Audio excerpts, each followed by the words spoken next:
بسم اللہ الرحمن الرحیم۔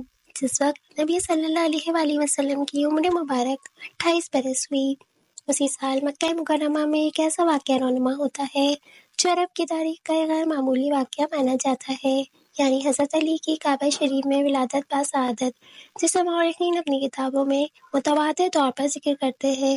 جب نبی صلی اللہ علیہ وآلہ وسلم کے والدین اور دادا حضرت عبد المطلب اس دنیا فانی سے گزر گئے تو آپ کی پرورش کی ذمہ داری جناب ابو طالب نے لے لی، جو آپ کے چچا تھے۔ لہٰذا ابو طالب کے زوجہ حضرت فاطمہ بنت اسد نے نبی صلی اللہ علیہ وآلہ وسلم کو 17 سالوں تک اپنی سوگی اولاد کی طرح پالا اور ان کی کفالت کی، جنہیں محمد صلی اللہ علیہ وآلہ وسلم اپنی والدہ کا درجہ دیا کرتے تھے۔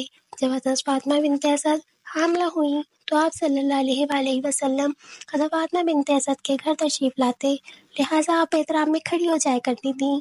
ایک دن آپ صلی اللہ علیہ وآلہ وسلم نے فرمایا، اے والدہ، آپ حاملہ ہیں اور اس حال میں مجھے گوارا نہیں کہ آپ میرے احترام میں کھڑی ہوں۔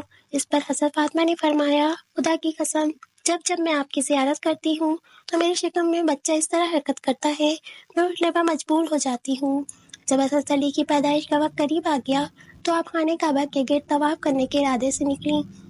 جب حضرت فاطمہ بنت اسد طواف کعبہ کر رہی تھیں تو اچانک اسی وقت انہیں درد زیادہ شروع ہو گیا۔ آپ کعبے کے سامنے کھڑی ہو گئیں اور کہنے لگیں، اے پروردگار، تجھے اس گھر کی عظمت کا واسطہ دے کر تیری بارگاہ میں دعا کرتی ہوں، یہ مشکل مجھ پر آسان کر دے۔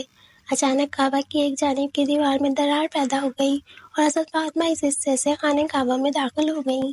لہٰذا 13 رجب کے دن خانہ کعبہ کے اندر ہی مولا کائنات حضرت علی کی پیدائش ہوئی۔ پیدائش کے 3 روز تک آپ کعبہ سے باہر نہ آئیں۔